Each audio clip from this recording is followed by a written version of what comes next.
From the University of Leicester in the United Kingdom, this is Glenn Fulcher with another issue of Language Testing Bites. In issue 28.4 of Language Testing, we publish a paper by Mark Wilson, Professor in the Graduate School of Education at the University of California at Berkeley, on measurement models for language testing. This is based on his Messick Memorial Lecture, which was delivered at the Language Testing Research Colloquium in Melbourne, 2006.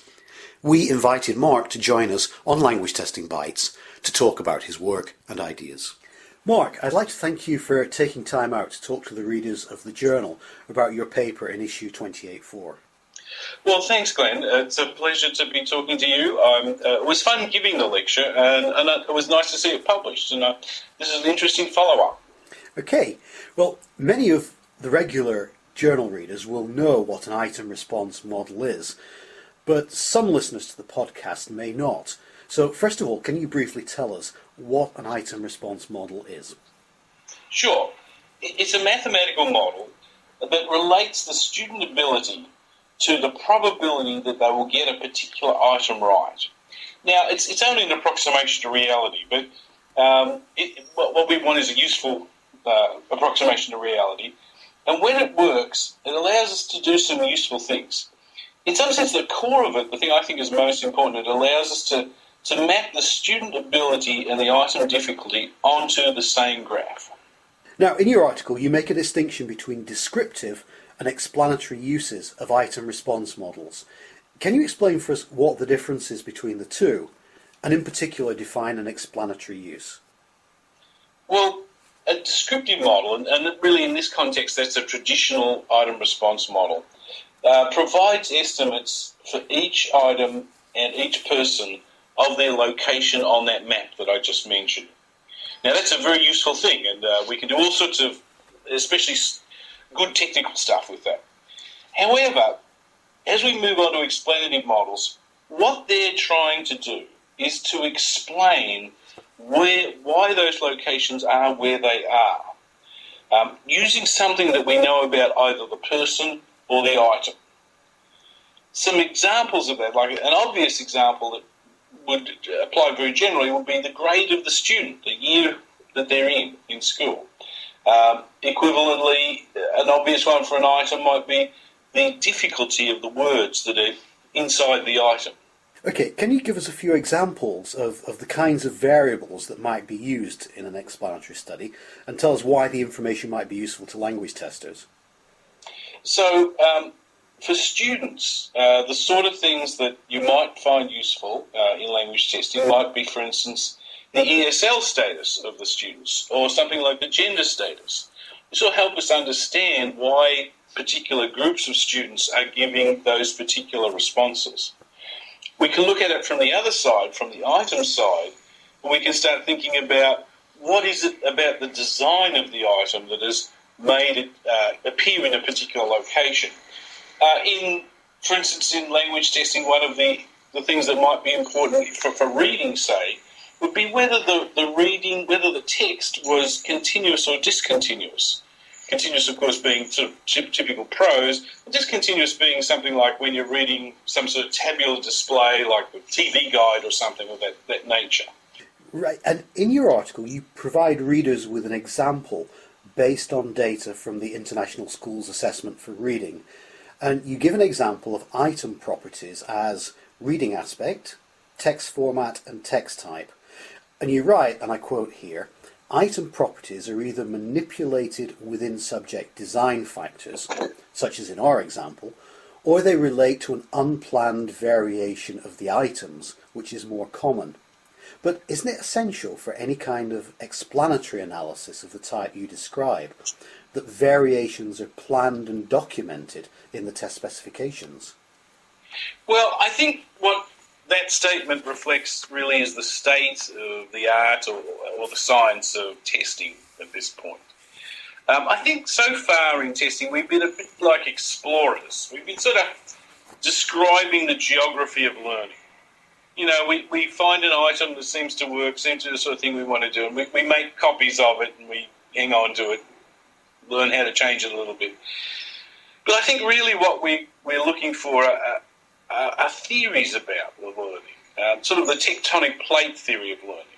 And really these sort of models are aimed at that sort of situation.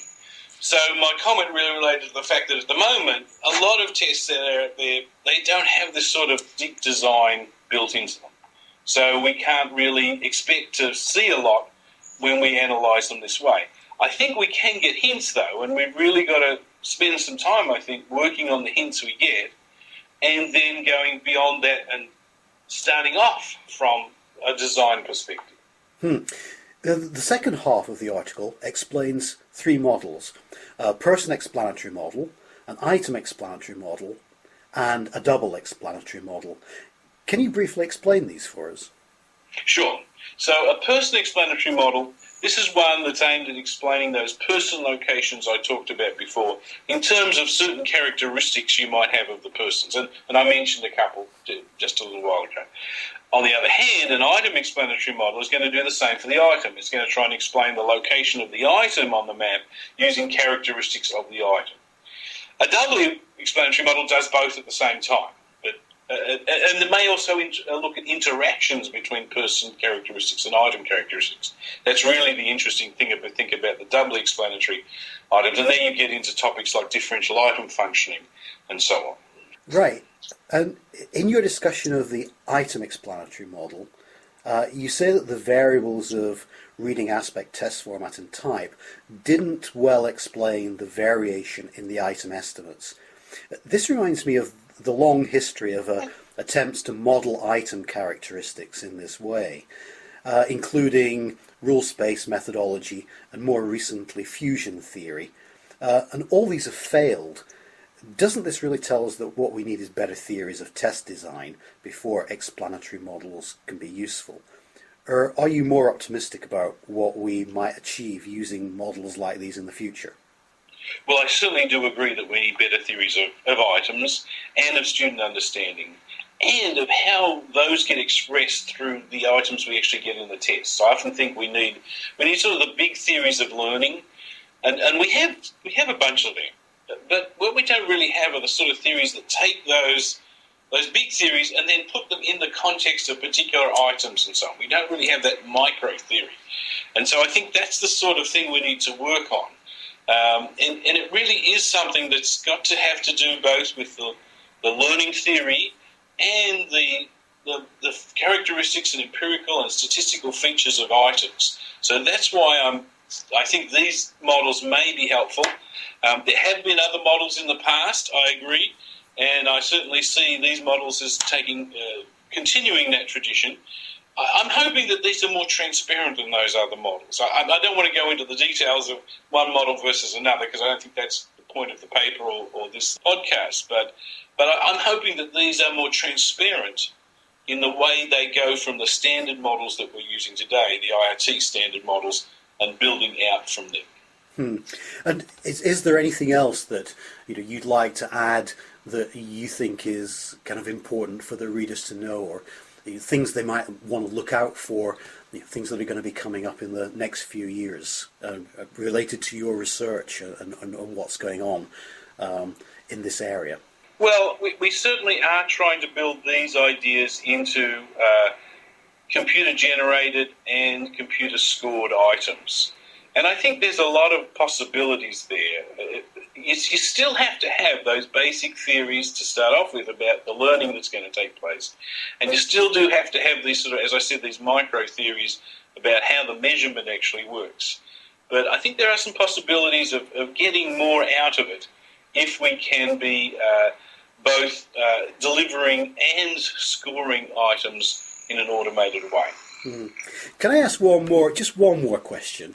And that is, do you think that there is more room for, say, content specialists and psychometricians to work together in this area?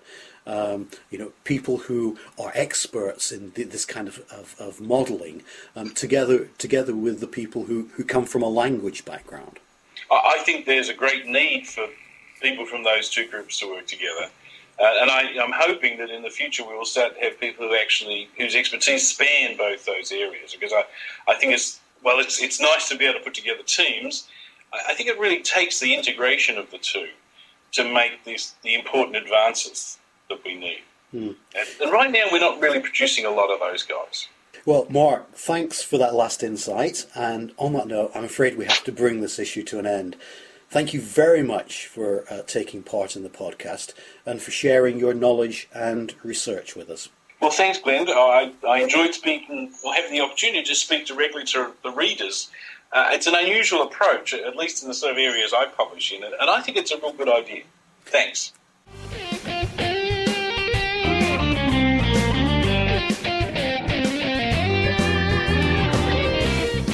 Thank you for listening to this issue of Language Testing Bites. Language Testing Bites is a production of the journal Language Testing from Sage Publications. You can subscribe to Language Testing Bites through iTunes, or you can download future issues from ltj.sagepub.com or from languagetesting.info. So, until next time, we hope you enjoy the current issue of Language Testing.